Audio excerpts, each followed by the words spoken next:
Let me try to ask this as fairly as I can, because it's only a couple of hours after something has happened that clearly was not an accident in Boston. People have died, many people are injured. You're the Canadian Prime Minister. What do you do? First thing, you offer support and sympathy and condolences, and can we send down EMTs, or I mean, as we contributed after 9/11. I mean, is there any material immediate support we have?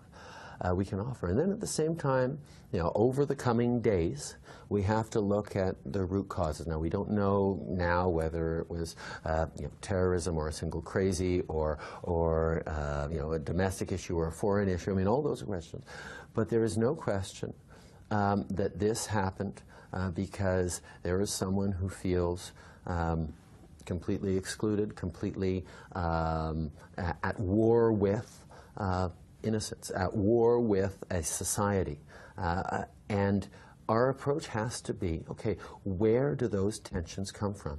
I mean, yes, we need to make sure that we're promoting security and we're, keeping our borders safe and monitoring the kinds of violent subgroups that happen around. But we also have to monitor and encourage people to not point fingers at each other and lay blame for personal ills or societal ills on a specific group, whether it be the West or the government or Bostonians or whatever it is.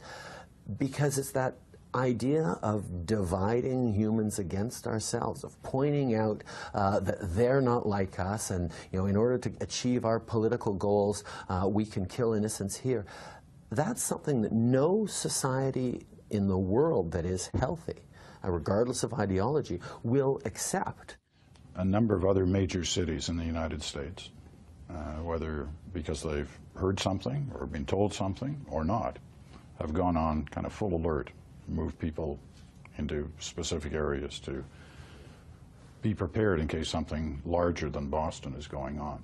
Would you be picking up the phone, talking to the RCMP, CSIS, Border Patrol, of course, Armed Forces? Of course, I'd be worried about what specific targets there are, but there will always be more targets, more shopping centers, more public events, more gatherings than we can evacuate or than we can deal with. I mean, yes, there is a need for security and response and being proactive and making sure that we have information, but we also need to make sure that as we go forward, we don't emphasize a culture of fear and mistrust, because that ends up marginalizing even further people who are already feeling like they are enemies of society, rather than people who have hope for the future and faith that we can work together and succeed.